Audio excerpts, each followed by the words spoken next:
Hey everyone, David C. Anderson here coming at you from the Knife Center. It's a new year and we've got some new knives to go along with it.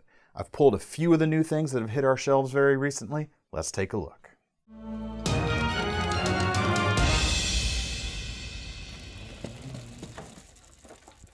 So the first thing this week is something I'm really excited about. It's something I've been looking forward to actually since Blade Show last year, and that's the Hogue Deca.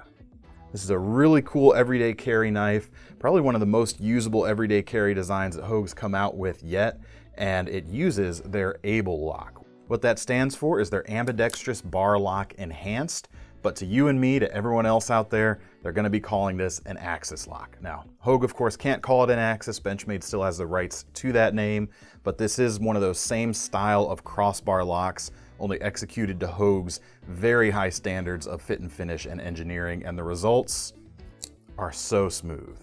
They've really done a great job with this lock and tuning it very well on these Deca models. Now, this is an Alan Olishewicz design. You may not immediately see that from this clip point shape, but they also have this modified Wharncliffe shape. Has a very Olishewicz kind of flair to it. Now, as far as materials go, we've got CPM 20CV blade steel on both of these different blade shapes.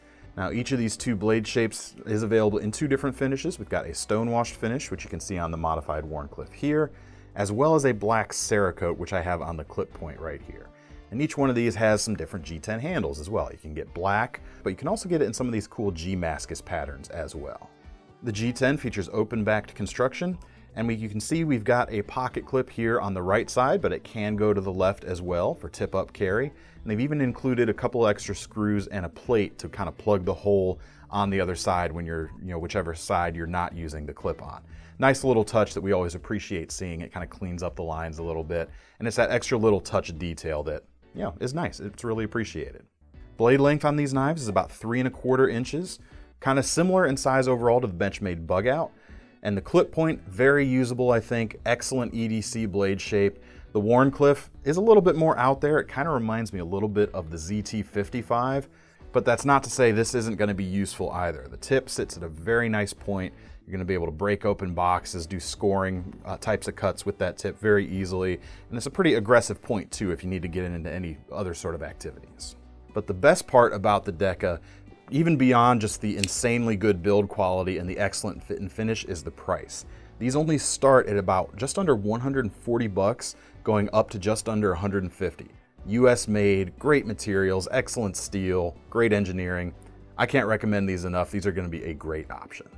Next up, we've got a Sig branded knife, and this is also made by Hogue, and this is the A01 Micro Switch Emperor Scorpion automatic knife.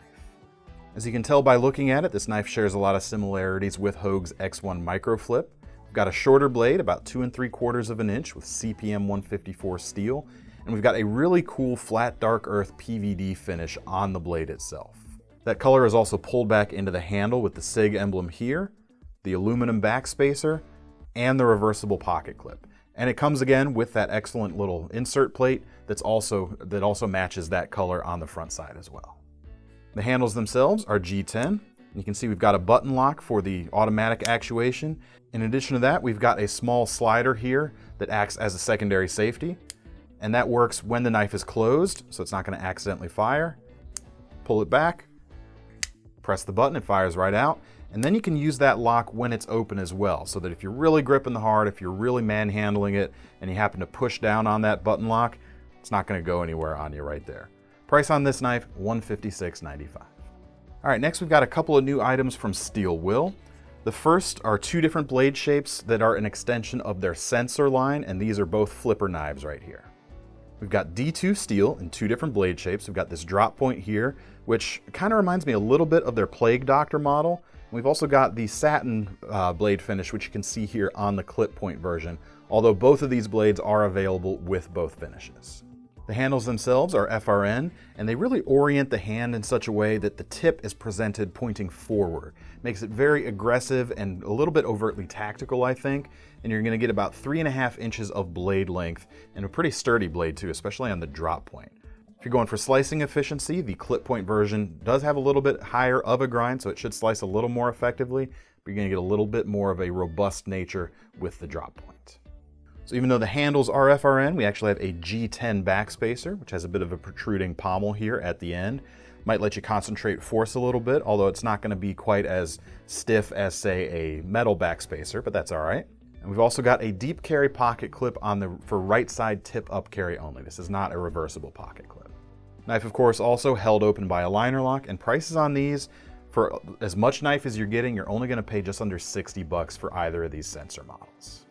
All right, next we've got another new steel will, and this is the Intrigue, and this is a newer, higher end version of the Intrigue with M390 steel as opposed to the D2 on the budget versions. These variants come in two different lengths. We've got the 3¼ inch version here, as well as a 3.6 inch version of the larger size. And each of those sizes you can get either with carbon fiber for the handle scales or black G10, but I really like the carbon fiber. It's nice and light, looks great, and they have some red anodized backspacers, a nice little pop of color as well. Reversible pocket clip, 3-screw design, it's not deep carry, liner lock as well, but the main change, apart from just the materials versus the entry-level versions, is instead of bronze washers in the pivot, we actually get ball bearings. So the flipping is even more effortless.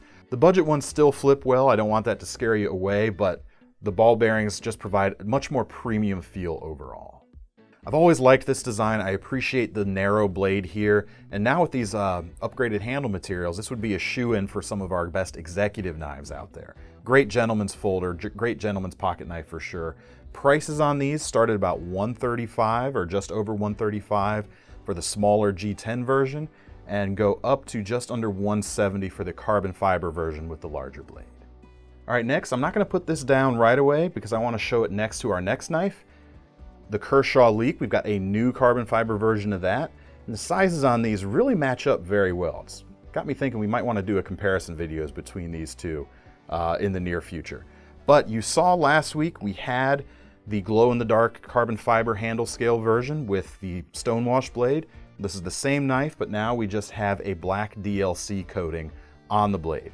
Still CPM 154, so you still got that really great, really nice edge retention, that nice premium steel, and you get that extra glow factor from the carbon fiber. But by day, it looks like any other piece of carbon fiber, so it's classy anyway, whether it's glowing or not.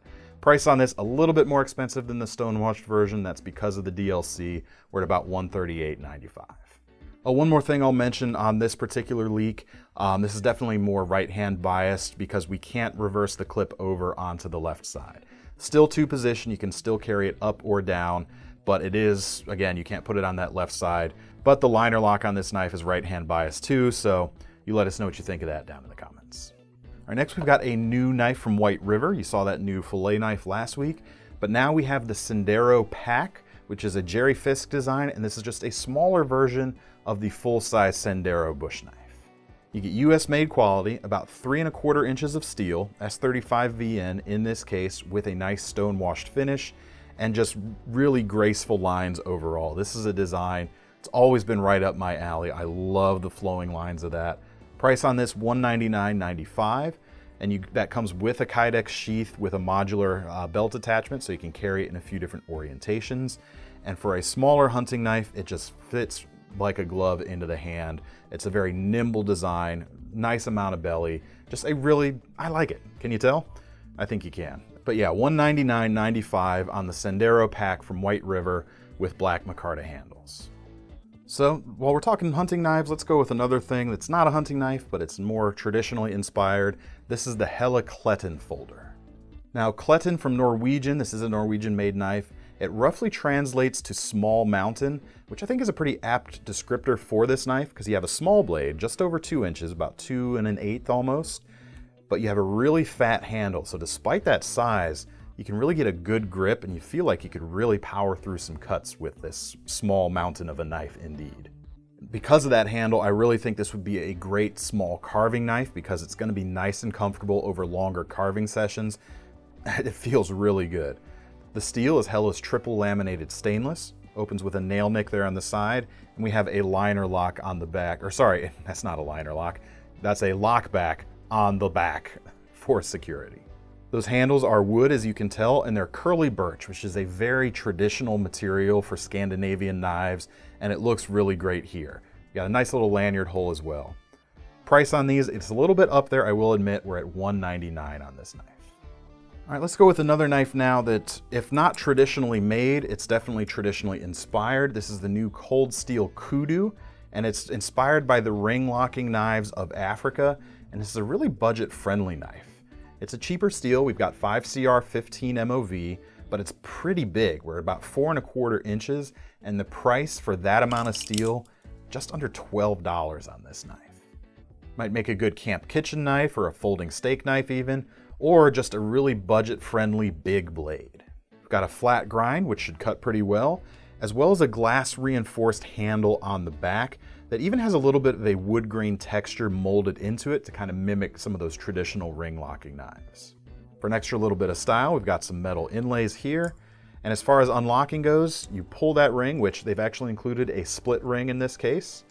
Pull that lock back and push the blade forward a little bit, and you'll see it stopped right there. And that's actually because the tang of this knife is actually faceted, so it kind of ratchets closed, which is kind of interesting.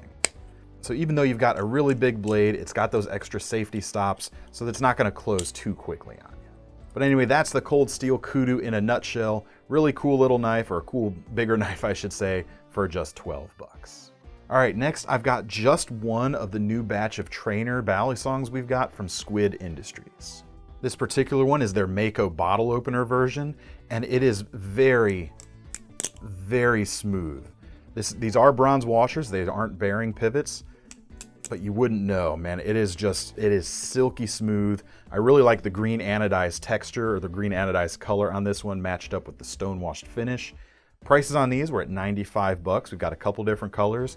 We've also got some higher end Bally trainers, not the Mako bottle openers, as well as some less expensive ones too. I think lowest price on some of the new trainers we've got are at 42, and we go up above 200 for some of the titanium versions. But they're very cool, and I always like having a bottle opener on a balisong because it takes the stigma right away, and they're just a whole lot of fun. All right, next we've got another kitchen knife, and this may look a little familiar because this is actually an expansion of the new Spyderco kitchen knives in partnership with Murray Carter. They're offering all the same patterns as that It's a Maze series, only with some slightly different materials that bring the cost down a little bit. And this is the Wakita series of kitchen knives, and this one right here is the Nikiri model from that range. The steel is BV1N, a very pure steel and great for kitchen work. It can hold a very acute edge quite nicely. And we've got a single piece G10 octagonal handle rather than the multi-piece with the spacer and the burl G10 on the more expensive versions. Now these aren't exactly super budget friendly, but they are going to save you a little bit of money over the fancier versions if you really want these designs. This Nikiri right here is $275 compared to $335 on the It's a Maze, so you're saving about 60 bucks there. But you can get all the same patterns, as I said, from the smaller petty knife with about a 4.5 inch blade, the Bunkabocho, which of course has won a lot of awards this year, all the way up to the Gyotu, which is over 10 inches long. You can get them all and save a little bit of money by choosing this handle material over the more expensive versions. And when it comes right down to it, let's be honest, to get into any kind of Murray Carter designed kitchen knife, this is the cheapest you're going to be able to manage it, and it's probably the only way a lot of us are ever going to be able to afford his work, which his designs are phenomenal. He's definitely world renowned for his kitchen blades, and now you can find out why. So that's all the new stuff for our first new items video of 2020. Be sure to let us know what you thought of these items down in the comments, and let us know what you're looking forward to this year as well. What sort of things you might want to see on some of these videos. But anyway, if you want to get your hands on any of these knives, you can click the links in the description to head over to KnifeCenter.com. And be sure to sign up for our Knife Rewards program. Get in here early at the end of the year, so you can, the beginning of the year, so that you can earn some free money when you buy knives to apply towards the purchase of your next ones. I'm David C. Anderson from the Knife Center, signing off. See you next time. And it truly was Blade Show last year. And we've got a pocket clip, which you can't see because I'm pointing at this side.